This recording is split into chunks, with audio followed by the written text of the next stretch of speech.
పాకిస్తాన్ పతనం మొదలైందా? దశాబ్దాలుగా పాకిస్తాన్ ఆక్రమణలో నలిగిపోతున్న మన పాకిస్తాన్ ఆక్రమిత కాశ్మీర్ అంటే పీఓకేలో ఇప్పుడు ఇస్లామాబాద్ పాలన పునాదులు కదిలిపోతున్నాయి. అక్కడ జరుగుతున్న నిరసనలు ఇప్పుడు పాక్ సైన్యానికి చుక్కలు చూపిస్తున్నాయి.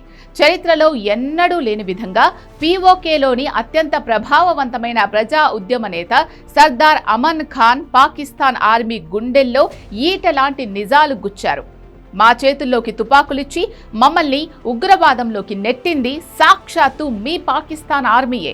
అలాంటిది ఈరోజు హక్కుల కోసం పోరాడుతుంటే మమ్మల్ని ఉగ్రవాదులు అని పిలుస్తారా అంటూ 80,000 మంది ప్రజల సాక్షిగా పాక్ మిలిటరీ ముసుగును లాగేశారు. అసలు పీఓకేలో పాకిస్తాన్కి ఎదురవుతున్న ఆ ఊహించని నరకం ఏంటి? ఈ వీడియోలో ప్రతి ఒక్క పాయింట్ను వివరంగా తెలుసుకుందాం.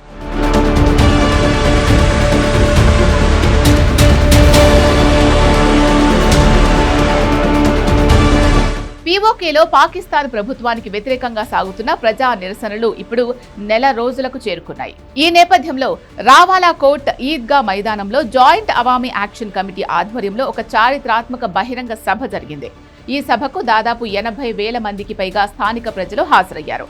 ఈ భారీ జన సందోహం ముందు నిలబడి మాట్లాడిన జేఏఏసీ నేత సర్దార్ అమన్ ఖాన్ పాకిస్తాన్ ఆర్మీ చరిత్రలోనే అతిపెద్ద రహస్యాన్ని బహిరంగంగా పంచుకున్నారు.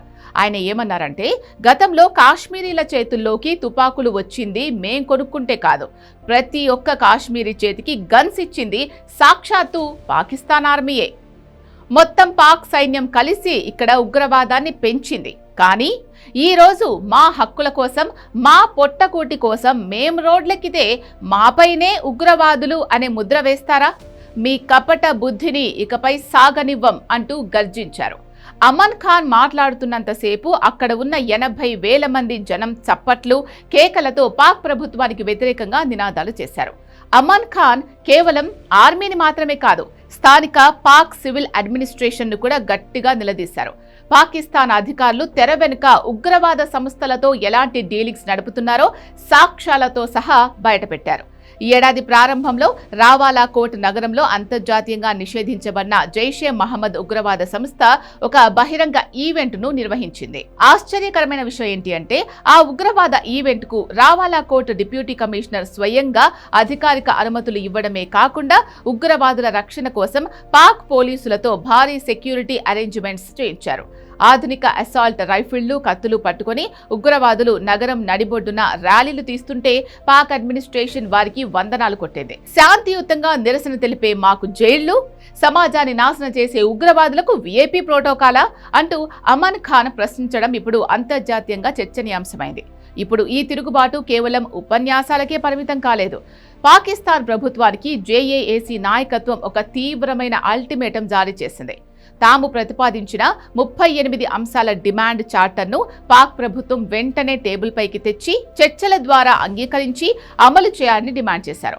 ఒకవేళ ఇస్లామాబాద్ ప్రభుత్వం గనక మొండికేస్తే పీఓకే రాజధాని అయిన ముజఫరాబాద్ వైపు మిలియన్ మార్చ్ నిర్వహిస్తామని హెచ్చరించారు. అంతేకాదు, ఒకవేళ మేం గనక ముజఫరాబాద్ మార్చ్ ప్రారంభించాల్సొస్తే అప్పుడు మా డిమాండ్లు కేవలం సబ్సిడీలకే పరిమితం కావు, పాకిస్తాన్ ఆర్మీ, పాక్ పరిపాలన మొత్తం మా పీఓకే భూభాగాన్ని వదిలి శాశ్వతంగా వెళ్లిపోవాలనే ఏకైక డిమాండ్తో ముగిస్తాం అంటూ పాకిస్తాన్కు కోలుకోలేని షాక్ ఇచ్చారు. అసలు కాశ్మీరీ ప్రజలు ఇంతలా రోడ్లపైకి రావడానికి దారితీసిన పరిస్థితులు ఏంటి? దానికి కారణం పాకిస్తాన్ చేస్తున్న దోపిడీ. పీఓకేలో తయారయ్యే కరెంట్ వనరులను పాకిస్తాన్ దోచుకుంటూ తిరిగి అక్కడి ప్రజలపైనే ఆకాశాన్ని తాకే కరెంటు బిల్లులు మోపుతోంది. దానికి తోడు తీవ్రమైన ద్రవ్యోల్బణం, కనీసం తినడానికి గోధుమ పిండి, నిత్యావసర వస్తువులు దొరకని దారుణమైన కొరత ఏర్పడింది. దీంతో సామాన్య కుటుంబాలు, మహిళలు, కాలేజీ విద్యార్థులు అంతా కలిసి స్వచ్ఛందంగా ఈ ఉద్యమంలోకి వచ్చారు. కానీ పాకిస్తాన్ సైన్యం ఎప్పట్లాగే బుల్లెట్లతో ఈ ఉద్యమాన్ని అణచివేయాలని చూసింది. రావాలా కోట్, ముజఫరాబాద్ నగరాల్లో నిరసనకారులపై పోలీసులు జరిపిన లాఠీచార్జ్, కాల్పుల్లో ఇప్పటికే పలువురు స్థానికులు ప్రాణాలు కోల్పోగా వందలాది మంది హాస్పిటల్ పాలయ్యారు. ఈ రక్తపాతమే ఇప్పుడు ప్రజల్లో నరాన పాకిస్తాన్ పట్ల ద్వేషాన్ని పెంచేసింది. ఒకప్పుడు పాకిస్తాన్ మాటలు నమ్మి మోసపోయిన పీఓకే ప్రజలకు ఇప్పుడు అసలు నిజం అర్థమైంది. అందుకే తమను నరకంలోకి నెట్టిన పాకిస్తాన్ నుంచి విముక్తి కోరుకుంటున్నారు. ఈ పరిణామాలు చూస్తుంటే రాబోయే రోజుల్లో పీఓకే మళ్లీ భారతదేశంలో కలిసిపోవడం ఖాయంగా కనిపిస్తోంది.